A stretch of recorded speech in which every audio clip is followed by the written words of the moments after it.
ಮಾಡೋಕ್ಕಾಗಲ್ಲ. ಪ್ರಶ್ನೆ ಮಾಡಿಲ್ಲ ಅಂತಂದ್ರೆ ಸರ್ಕಾರ ಚೇಂಜಸ್ ಆಗಲ್ಲ. ಸರ್ಕಾರದಲ್ಲಿರೋ ಎಜಿ ಕೋರ್ಟಿಗೆ ಅಟೆಂಡೇ ಆಗಲ್ಲ. 2-3 ಹೇರಿಂಗ್ ಅಟೆಂಡ್ ಆಗಿಲ್ಲ ಅಂತಂದ್ರೆ ಅದು ನಿಮಗೆ ಗೊತ್ತಿದೆ. ಹೈಕೋರ್ಟ್ ಆದ್ಮೇಲೆ ಎಲ್ಲೋ ಹೋಗುತ್ತೆ ಹೇಳಿ, ಗೊತ್ತಿದೆಯಾ ಇಲ್ವಾ? ನೀವು ಏನ್ ಮಾಡ್ಬೇಕು ಹೇಳಿ, ಲೈಬ್ರರಿ ಬಿಟ್ರೆ ಮನೆಗೆ ಹೋಗ್ಬೇಕಷ್ಟೇ. ಇಲ್ಲಿ ನಿಮ್ಗೆ ಯಾವ್ದಾದ್ರು PhD ಕೊಡ್ತಾರ 5 ವರ್ಷ ಸರಿ ಇದು ಓದ್ಕೊಂಡಿದ್ರೆ ಸಿಗುತ್ತಾ? ಯಾವ್ದಾದ್ರು ಡಿಗ್ರಿ ಸರ್ಟಿಫಿಕೇಟ್ ಕೊಡ್ತಾರ? UPSC ಇಲ್ಲ KPSC ಗೆ ಏನಾದ್ರು ಪ್ರಿಪೇರ್ ಆಗಿದ್ದೀನಿ ಅಂತಂದ್ರೆ ಕೊಡ್ತಾರ ಹೇಳಿ? ಅದೇನಾದ್ರೂ ಕೊಟ್ಟಿದ್ರೆ ಆಯ್ತು, ಪರವಾಗಿಲ್ಲ. ಅಟ್ಲೀಸ್ಟ್ ಏನೋ ಒಂದು ನಿಮ್ಮ ನೇಮ್ ಮುಂದೆ ಅಟ್ಲೀಸ್ಟ್ ಡಾಕ್ಟರೇಟ್ ಆದ್ರೂ ಬರ್ತಿತ್ತು ಅನ್ಕೊಂತೀನಿ. ಈಗ ಅದೆಲ್ಲ ಕೊಡಲ್ಲ. ದಯವಿಟ್ಟು ಅರ್ಥ ಮಾಡ್ಕೊಳ್ಳಿ. ನಿಮ್ಮ ಸಿಲೆಬಸ್ಸು 365 ಡೇಸಲ್ಲಿ ಒಂದಿನ ನೀವು ಹೋರಾಟ ಮಾಡೋದ್ರಿಂದ ಏನಾದರೂ ಒಂದು ಚೇಂಜಸ್ ಆಗುತ್ತೆ. ಅದು ನಿಮಗೋಸ್ಕರ, ನಿಮ್ಮ ಫ್ಯೂಚರ್ಗೋಸ್ಕರ, ಮತ್ತು ನಿಮ್ಮ ತಂದೆ ತಾಯಿ ಏನು ಕಷ್ಟಪಡ್ತಿದ್ದಾರೆ ಅವ್ರಿಗೋಸ್ಕರ ಅಟ್ಲೀಸ್ಟ್ ನೀವು ಹೋರಾಟ ಮಾಡಲೇಬೇಕಾಗುತ್ತೆ. ಹೋರಾಟ ಮಾಡಲಿಲ್ಲ ಅಂತಂದರೆ ಈ ಸರ್ಕಾರ ದಪ್ಪ ಚರ್ಮ ಇದು. ನೀವು ಗನ್ ತೊಗೊಂಡು ಶೂಟ್ ಮಾಡಿದ್ರೂ ಅದು ಸರ್ಕಾರ ಹೇಳಿದ್ರೆ ಕೇಳಲ್ಲ. ಇಲ್ಲ ನನಗೆಲ್ಲ ಶೂಟ್ ಮಾಡಿದ್ದು ಅದು ನನ್ನ ಚರ್ಮಾಗಷ್ಟೇ ಅಂತ ಹೇಳ್ತಾರೆ ಬೇಕಾರೆ. ಹಂಗೆ ಚರ್ಮದಿಂದ ಒಳಗಡೆ ಹೋಗ್ಬೇಕಂತಂದರೆ ಒಬ್ಬರು ಇಬ್ಬರು ಪ್ರಶ್ನೆ ಮಾಡಿದ್ರಾಗಲ್ಲ. ಇಡೀ ಕರ್ನಾಟಕದಲ್ಲಿರೋ ಎಲ್ಲ ಯಂಗ್ ಯೂತ್ಸು, ಅನ್ಎಂಪ್ಲಾಯ್ಡ್ ಯೂತ್ಸು ಪ್ರತಿಯೊಬ್ಬರು ಪ್ರಶ್ನೆ ಮಾಡಬೇಕಾಗುತ್ತೆ. ಪ್ರತಿಯೊಬ್ಬರು ಪ್ರಶ್ನೆ ಮಾಡಿದ್ರೇ ಅಲ್ಲಿರೋ ಸರ್ಕಾರ ನಮ್ಮಿಂದ ಸರ್ಕಾರದಿಂದ ನಾವಲ್ಲ. ಪ್ರತಿಯೊಂದು MLA ಇರ್ಬೋದು, ಮಿನಿಸ್ಟರ್, ಸರ್ಕಾರ ನಡೆಸ್ತಾ ಇರೋದು ಒಂದು MLA ಯಾರು ಓಟ್ ಹಾಕಿ ಗೆಲ್ಸಿರೋದು ಹೇಳಿ? ನೀವು ಹಾಕಿರೋದೆ. ಯು ಆರ್ ಮೋಸ್ಟ್ ಎಜುಕೇಟೆಡ್ ಪರ್ಸನ್ನು. ನೀವು ಒಬ್ಬರು ಮನ್ಸು ಮಾಡಿದ್ರೆ 1000 ಜನ ಚೇಂಜ್ ಮಾಡಿಸ್ಬೋದು. ನೀವು ಒಂದೊಂದು ಸ್ಟೇಟ್ಮೆಂಟ್ಸು, ನೀವು ಒಬ್ಬ ಅಧಿಕಾರಿ ಆಯ್ತಂತಂದರೆ ಒಂದು PC ಆಗಿರ್ಬೋದು, ಒಂದು PSI, ಒಂದು FDA ಆಗಿರಲಿ, ಒಂದು ತಹಸೀಲ್ದಾರ್ ಆಗಲಿ, ಒಂದು AS ಆಫೀಸರ್ ಆದರೂ ಒಂದು ನೀವು ಹೇಳೋ ಒಂದೊಂದು ಸ್ಟೇಟ್ಮೆಂಟ್ಸು ತುಂಬ ಇಂಪಾರ್ಟೆಂಟ್ ಇರುತ್ತೆ. ಇಟ್ಸ್ ಥೌಸಂಡ್ಸು, ಇಡೀ ಕಾನ್ಸ್ಟಿಟ್ಯೂಯನ್ಸಿನೇ ಚೇಂಜಸ್ ಆಗುತ್ತೆ. ಆ ರೀತಿ ಇರಬೇಕಾದ್ರೆ ನೀವು ಯಾಕೆ ಲೈಬ್ರರಿಲಿ ಕುತ್ಕೊಂಡು ಇಷ್ಟೆಲ್ಲ ನಿಮಗೆ ಅನ್ಯಾಯ ಆಗ್ತಾಯಿದೆ? ನಾಳೆ ದಿನ ಅನ್ಯಾಯ ಆದವರು ನಿಮ್ಮ ಹತ್ರ ಬಂದರೆ ನೀವೇನು ಅವರಿಗೆ ನ್ಯಾಯ ಕೊಡಿಸ್ತೀರಾ ಅಂತ? ನಿಮಗೆ ಅನ್ಯಾಯ ಆಗ್ತಾ ಇಲ್ವಾ? ನಿಮಗೆ ಅನ್ಯಾಯ ಆಗ್ತಾ ಇದೆ. ನೀವು ನಾಳೆ ದಿನ ಅನ್ಯಾಯ ಆದವರು ಪಾಪ ಬಡವ ರೈತ ಇರ್ಬೋದು, ಅಲ್ಲಿ ದೀನ ದಲಿತ ಇರ್ಬೋದು, ಅಲ್ಲಿ ವಿದ್ಯಾರ್ಥಿ ಇರ್ಬೋದು, ನಿಮ್ಮ ಒಂದು ತಹಸೀಲ್ದಾರ್ ಇರ್ಬೋದು, ನೀವು ಒಂದು AC ಆಗಿರ್ತೀರಾ, ಇಲ್ಲ ಒಂದು ಡಿಸ್ಟ್ರಿಕ್ಟ್ ಕಮಿಷನರ್ ಆಗಿರ್ತೀರಾ. ಅಲ್ಲಾದಾಗ ಅವ್ನು ಕಷ್ಟ ಅಂತ ಹೇಳ್ಕೊಂಡು ನಿಮ್ಮ ಹತ್ರ ಬಂದರೆ ನೀವು ಯಾವ ರೀತಿ ಸ್ಪಂದಿಸ್ತೀರಾ? ಅವ್ನಿಗೆ ಅನ್ಯಾಯ ಆಗಿದೆ ಅಂತಂದ್ಮೇಲೆ ನೀವು ಪ್ರಶ್ನೆ ಅವ್ನಿಗೆ ಸರಿಪಡಿಸ್ಬೇಕು, ನ್ಯಾಯ ಕೊಡಿಸ್ಬೇಕಲ್ವಾ? ಈಗ ನಿಮಗೆ ಅನ್ಯಾಯ ಆಗ್ತಾ ಇದೆ. 5-6 ವರ್ಷದಿಂದ ನೋಟಿಫಿಕೇಶನ್ಸ್ ಆಗ್ತಾ ಇಲ್ಲ. ಇವರು ಪ್ರಣಾಳಿಕೆಯಲ್ಲಿ ಹೇಳಿದ್ರು, ಕಾಂಗ್ರೆಸ್ ಸರ್ಕಾರ ಹೇಳಿದ್ರ ಇಲ್ವಾ? ಬಂದು ಒಂದೇ ವರ್ಷದಲ್ಲಿ 1 ಲಕ್ಷ ವೇಕೆನ್ಸಿ ಫಿಲ್ ಮಾಡ್ತೀನಿ ಅಂತ ಹೇಳ್ದಂಗೆ ನಡ್ಕೊಂಡಿದ್ದಾರಾ? ಇಲ್ಲ ಸರ್. ಈಗ ನನ್ನ ಲಾಸ್ಟ್ ಟೈಮ್ ಆಗಸ್ಟ್ 11 ಹೋರಾಟ ಮಾಡಿದಾಗ ಹೇಳಿದ್ರು ಕೃಷಿ ಸಚಿವರು ಬಂದು 1/3 ಆಫ್ ದಿ ವೇಕೆನ್ಸಿ ಫಿಲ್ ಮಾಡ್ತೀನಿ ಅಂತ ಹೇಳಿ 6 ತಿಂಗಳಾಯ್ತು ಸ್ಟೇಟ್ಮೆಂಟ್ಸು. 3 ವರ್ಷದಲ್ಲಿ 5,000 ವೇಕೆನ್ಸಿ ಫಿಲ್ ಆಗಿಲ್ಲ. ಆದರೂ ಲೈಬ್ರರಿಯಲ್ಲಿ ಕುತ್ಕೊಂಡು ಓದ್ತಾ ಇದೀವಿ ಅಷ್ಟೇ. ಒಬ್ಬರು ಇಬ್ಬರು ಅಲ್ಲ, ಲಕ್ಷಾಂತರ ಜನ ಇದು ಕಷ್ಟಪಡ್ತಾ ಇರೋದು. ನಿಮ್ಮಿಂದೆ ನಿಮ್ಮ ಪೇರೆಂಟ್ಸು ಕಷ್ಟನೂ ಇದೆ. ಅವ್ರು ಕಷ್ಟಪಡ್ತಿರೋ ದುಡ್ಡಲ್ಲಿ ನೀವು ಇಲ್ಲಿ ಓದ್ತಾ ಇರೋಂಥದ್ದು. ಒಂದು ಸತಿ ಯೋಚನೆ ಮಾಡಿ.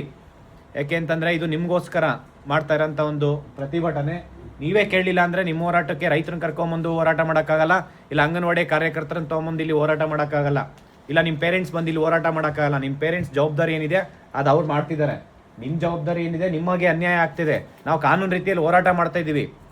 ಅದನ್ನು ಅರ್ಥ ಮಾಡಿಕೊಂಡು ಪ್ರತಿಯೊಬ್ಬ ಸ್ಟೂಡೆಂಟ್ಸ್ಗೂ ನೀವು ಚಂದ್ರ ಲೇಔಟ್ ಇರ್ಬೋದು, ವಿಜಯನಗರ, ಇಲ್ಲಿ RPC ಲೇಔಟ್, ಎಲ್ಲಿ ಎಷ್ಟು ಜನ ಸ್ಟೂಡೆಂಟ್ಸ್ ಇದ್ದಾರೆ ನಿಮ್ಮ ಫ್ರೆಂಡ್ಸಿಗೆಲ್ಲ ಹೇಳೋ ಜವಾಬ್ದಾರಿ ನಿಮ್ಮದು. ನಾಳೆ ದಿನ ನಿಮಗೆ ಏನಾದರೂ ಆಯ್ತು ಅಂತಂದರೆ ಯಾರು ಬಂದು ಕೇಳಲ್ಲ. ಆಮೇಲೆ ಯಾರೋ ಮಾಡ್ತಾರೆ, ಯಾರೋ ನೋಡ್ತಾರೆ ಅಂದ್ರೆ ಆಗಲ್ಲ. ಎಲ್ಲರೂ ಒಗ್ಗಟ್ಟಾದರೆ ಮಾತ್ರ ಏನಾದರೂ ಚೇಂಜಸ್ ಆಗುತ್ತೆ. ನೀವು ಸುಮ್ಮನೆ ಲೈಬ್ರರಿಲಿ ಕುತ್ಕೊತೀನಿ ಅಂತಲ್ಲ. ನಾವು ಯಾವ ಲೈಬ್ರರಿನೂ ಕ್ಲೋಸ್ ಮಾಡಿ ಅಂತ ಹೇಳಿಲ್ಲ, ಯಾವ ಕೋಚಿಂಗ್ ಇನ್ಸ್ಟಿಟ್ಯೂಟ್ ಕ್ಲೋಸ್ ಮಾಡಿ ಅಂತ ಹೇಳಿಲ್ಲ. ಇದು ವ್ಯಾಲೆಂಟ್ರಿಯಾಗಿ ಎಲ್ಲರೂ ಬರಲೇಬೇಕು. ಎಲ್ಲ ಕೋಚಿಂಗ್ ಇನ್ಸ್ಟಿಟ್ಯೂಟ್ ಫೌಂಡರ್ಸ್ ಬರ್ತಿದ್ದಾರೆ, ಮೆಂಟರ್ಸ್ ಬರ್ತಿದ್ದಾರೆ, ಸಾಕಷ್ಟು ಸ್ಟೂಡೆಂಟ್ಸು ಬರ್ತಿದ್ದಾರೆ. ಹಂಗಿರ್ಬೇಕಾದ್ರೆ ನೀವು ಬರಲೇಬೇಕಾಗುತ್ತೆ. ನೀವು ಒಂದಿನದಲ್ಲಿ ಏನೂ ಆಗಲ್ಲ, ಒಂದು 5-6 ಅವರ್ಸ್ ಮ್ಯಾಕ್ಸಿಮಮ್ಮು. ಹೌದಾ ಇಲ್ವಾ? ನೀವೊಂದು ಎಕ್ಸಾಮ್ ಬರೀಬೇಕಂತಂದರೆ 50 ಕಿಲೋಮೀಟ್ರ್ ಇರಲಿ, 100 ಕಿಲೋಮೀಟ್ರ್ ಇರಲಿ, 1,000-2,000 ಕ್ಯಾಬಿಗೆ ದುಡ್ಡು ಕೊಟ್ಬಿಟ್ಟು ಹೋಗಿ ಎಕ್ಸಾಮ್ ಬರ್ದ್ಬಿಟ್ಟು ಬರ್ತೀರಾ? ಇಲ್ಲಿರೋ ಫ್ರೀಡಮ್ ಪಾರ್ಕಿಗೆ ಒಂದು ಕ್ಯಾಬ್ ಬುಕ್ ಮಾಡಿಕೊಂಡು ಎಲ್ಲರೂ ಸ್ಟೂಡೆಂಟ್ಸ್ ಇಲ್ಲ ಇರ್ಬೋದು, ಇಲ್ಲ ಬಸ್ ಫೆಸಿಲಿಟೀಸ್ ಇರುತ್ತೆ, ಇಲ್ಲಿ ಮೆಟ್ರೋ ಇರುತ್ತೆ. ಅಟ್ಲೀಸ್ಟ್ ಮ್ಯಾಕ್ಸಿಮಮ್ 20-30 ರೂಪಾಯಿ ಖರ್ಚಾಗ್ಬೋದು. ಊಟ ಇರುತ್ತೆ, ನೀರಿನ ವ್ಯವಸ್ಥೆ ಇರುತ್ತೆ, ಎಲ್ಲ ಇದ್ದೂ ನೀವು ಹೋರಾಟಕ್ಕೆ ಬರಲೇಬೇಕಾಗುತ್ತೆ. ಯಾಕೆಂದರೆ ಅಲ್ಲಿ ಬಂದರೆ ಅವಮಾನ ಅಲ್ಲ ಅದು. ಹೋರಾಟ ಅನ್ನೋದು ಈ ಡೆಮೋಕ್ರೆಸಿಯಲ್ಲಿ ಕಟ್ಟಿಟ್ಟು ಬುತ್ತಿ. ಹೋರಾಟ ಮಾಡಿಲ್ಲ ಅಂತಂದರೆ ಡೆಮೋಕ್ರೆಸಿಯಲ್ಲಿ ಯಾವುದೂ ನಿಮಗೆ ನ್ಯಾಯ ಸಿಗಲ್ಲ. ನಿಮಗೆ ಬೇಕು ಅಂತಂದಿದ್ರಲ್ಲಿ ಈ ಡೆಮೋಕ್ರೆಸಿಯಲ್ಲಿ ನೀವು ಪ್ರಶ್ನೆ ಮಾಡಲೇಬೇಕಾಗುತ್ತೆ. ಇಲ್ಲ ಅಂತಂದರೆ ಯಾರು ಪ್ರಶ್ನೆ ಮಾಡಿಲ್ಲ ಅಂತಂದರೆ ಏನೂ ಚೇಂಜಸ್ ಮಾಡೋಕ್ಕಾಗಲ್ಲ. ನೀವು ಅದೇ ಪೊಲಿಟಿ, ಅದೇ ಜಿಯೋಗ್ರಫಿ, ಅದೇ ಹಿಸ್ಟ್ರಿ ಓದ್ಕೊಂಡು ಸುಮ್ಮನೆ ಓದಿರೋ ನಾಲೆಡ್ಜು ಪ್ರಾಕ್ಟಿಕಲಾಗಿ ಯೂಸ್ ಮಾಡಿ ಅದನ್ನು. ಅವಾಗ ನಿಮಗೆ ಗೊತ್ತಾಗುತ್ತೆ, ಅಲ್ಲಿ ಅವೇರ್ನೆಸ್ ಬರುತ್ತೆ, ಸೋಷಿಯಲ್ ಅವೇರ್ನೆಸ್ ಬರುತ್ತೆ, ಏನಾಗ್ತಾ ಇದೆ ಸಮಾಜದಲ್ಲಿ ಅಂತ ಹೇಳ್ಬಿಟ್ಟು. ಇವತ್ತು ಹೊರಗಡೆ ಎಲ್ರಿಗೂ ಗೊತ್ತಿದೆ. ಪ್ರತಿಯೊಬ್ಬ ಮಿನಿಸ್ಟ್ರು ಏನು ಹೇಳ್ತಾರೆ, ಬರೀ ಸುಳ್ಳು ಹೇಳೋದೇ ಸ್ಟೇಟ್ಮೆಂಟ್ಸು. ಒಬ್ಬ ಮಿನಿಸ್ಟರ್ ಹೇಳ್ತಾನೆ 10,000 ವೇಕೆನ್ಸಿ 15,000 ವೇಕೆನ್ಸಿ ನಾನೇ ಫಿಲ್ ಮಾಡಿದ್ದು ಅಂತ ಹೇಳ್ತಾರೆ, ಟೀಚರ್ ವೇಕೆನ್ಸಿ. ಇನ್ನೊಬ್ಬ ಮಿನಿಸ್ಟರ್ ಹೇಳ್ತಾರೆ ಅತಿ ಶೀಘ್ರ ಅಂತ ಹೇಳ್ತಾರೆ. ಇನ್ನೊಬ್ಬ ಮಿನಿಸ್ಟರ್ 2 ದಿನದಲ್ಲಿ ನೋಟಿಫಿಕೇಶನ್ ಮಾಡ್ತೀನಿ ಅಂತ ಹೇಳ್ತಾರೆ. ಇನ್ನೊಬ್ಬ ಮಿನಿಸ್ಟ್ರು ಇನ್ನೇನು 2-3 ದಿನ, ಇನ್ನೇ ಮುಂದಿನ ತಿಂಗಳು ನೋಟಿಫಿಕೇಶನ್ ಮಾಡ್ತೀನಿ ಅಂತಾರೆ.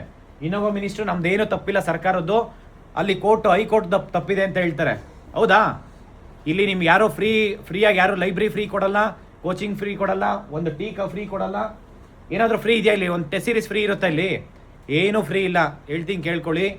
ನೀವು ಇವತ್ತೇನು 5 ಗ್ಯಾರಂಟೀಸ್ ಕೊಟ್ಟು ಸರ್ಕಾರ ಇವತ್ತು ಆಡಳಿತ ಮಾಡ್ತಾ ಇದೆ. ನೆಕ್ಸ್ಟ್ ಇನ್ನು ಕಾಂಪಿಟೇಷನ್ ಬರುತ್ತೆ. ನೆಕ್ಸ್ಟ್ ನಾನು 10 ಗ್ಯಾರಂಟೀಸ್ ಕೊಡ್ತೀನಿ ಅಂತ ಇನ್ನೊಂದು ಸರ್ಕಾರ ಬರುತ್ತೆ. ನೀವು ಅರ್ಥ ಮಾಡ್ಕೊಳ್ಳಿ. ನಿಮ್ಮ ಒಂದು ಗ್ಯಾರಂಟೀಸ್ ಏನಿದೆ, ಎಂಪ್ಲಾಯ್ಮೆಂಟ್ ಗ್ಯಾರಂಟೀಸ್ ಕೊಡಿ. ಊರಿಗೆ ಒಂದು 50 ಜಾಬ್ ಕೊಡಿ, ಒಂದು ಹಳ್ಳಿಗೆ ಒಂದು 50 ಜಾಬ್ ಕೊಡಿ. 500 ಜನಕ್ಕೆ 2,000 ಕೊಡೋ ಬದಲು ಅದೇ 500 ಜನಕ್ಕೆ ಬದಲು 50 ಜನಕ್ಕೆ ಯಾರಿಗೆ ನೀಡಿದೆ ಅವ್ರಿಗೆ ಕೊಟ್ಟರೆ, ನೀವು ಪ್ರಶ್ನೆ ಮಾಡಿಲ್ಲ ಅಂತಂದರೆ ಸಮಾಜ ಹಂಗೆ ಹೋಗುತ್ತೆ. ಮೋಸ್ಟ್ ಎಜುಕೇಟೆಡ್ ಪರ್ಸನ್ ಇವತ್ತೇನಂದರೆ ಕಂಫರ್ಟ್ ಝೋನಲ್ಲಿ ಕುತ್ಕೊಂಡಿದ್ದಾರೆ 4 ಗೋಡೆ ಮಧ್ಯ, ನನಗೇನಾಗಬೇಕು ಅಂತ ಹೇಳಿ. ಅದಂಗೆ ಆಗಬಾರ್ದು. ಪ್ರತಿಯೊಬ್ಬರು ಎಜುಕೇಟೆಡ್ ಪರ್ಸನ್ ಪ್ರಶ್ನೆ ಮಾಡಬೇಕು. ಅಲ್ಲಿ ಯಾರೋ ದನ ಕಾಯೋನು ಏನು ಅನ್ಎಜುಕೇಟೆಡ್ ಹೋಗ್ಬಿಟ್ಟು ಪ್ರಶ್ನೆ ಮಾಡಿದ್ರೆ ಏನಿಲ್ಲ ಅಲ್ಲಿ.